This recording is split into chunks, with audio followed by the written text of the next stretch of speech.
Berdasarkan pemerhatian, para petani ataupun pengusaha kebun kecil mengalami masalah dalam membaja apabila mereka ingin membongkok untuk menaburkan baja. Hal ini secara tidak langsung memberi kesan jangka masa panjang. Petani akan mengalami sakit belakang, lenguh badan dan sakit tulang.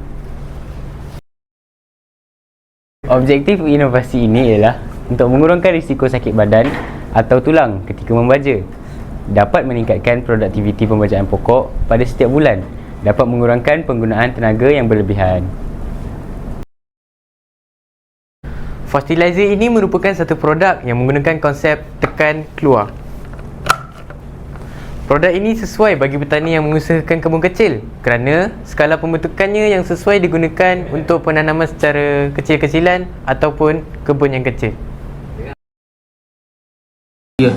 Fungsi fertilizer ialah untuk memastikan pembajaan yang lebih efisien, teratur dan sistematik untuk menjadikan pembajaan lebih optimum.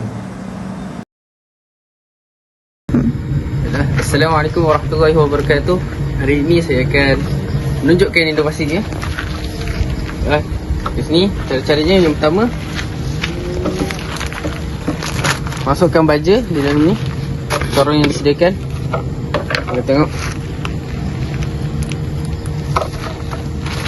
Masukkan baja. Rapat sikit.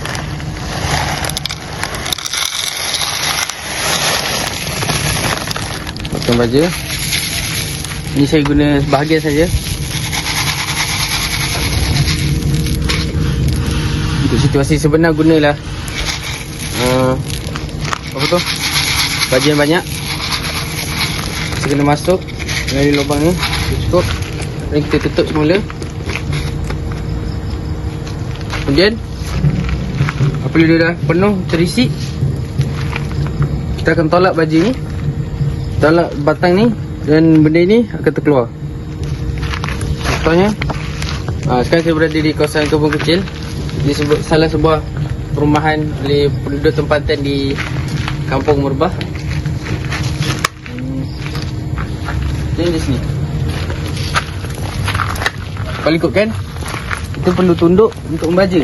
Tapi dengan adanya ni, bila kita tunduk sakit. Tapi bila dengan adanya ni, proses pembajaan akan menjadi lebih mudah dengan kita hanya tekan saja. Nampak?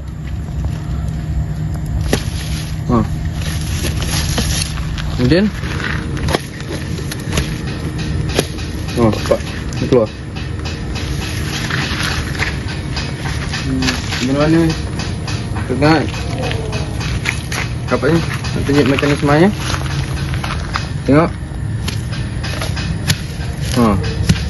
Makin lama kita ni, dia lepas. Kalau kita lepas, dia stop lah. So, ni ada. Tengok boleh. Kalau takat daripada bawah ni.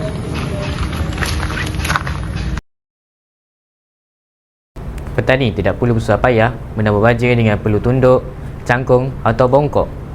Proses pembajaan dapat dilakukan tanpa mengambil masa yang lama kerana tenaga yang kurang digunakan. Alat ini dapat mengurangkan kos dan tenaga untuk membaja kerana tidak memerlukan tenaga pekerja yang banyak kepada petani. Contohnya, pemilik kebun atau ladang tidak perlu mengupah ramai pekerja untuk membaja kerana dengan adanya alat ini, pekerja kurang berasa penat dan dapat lebih banyak membuat kerja-kerja yang lain. Selain itu, alat ini juga dapat berkembang ke kawasan perniagaan khususnya dalam bidang pertanian, perladangan dan komoditi di negara-negara pengeluar hasil tani yang banyak. Diharapkan petani dan pengusaha kecil dapat mengoptimumkan alat ini supaya industri menjana pendapatan domestik negara. Bukan itu sahaja, berkebun dari rumah sahaja pun sudah mudah apabila wujudnya produk ini. Suri rumah dan juga penganggur juga mudah meraih pendapatan apabila produk seperti ini dicipta, seterusnya menggalakkan lagi aktiviti perkebunan dalam kalangan masyarakat.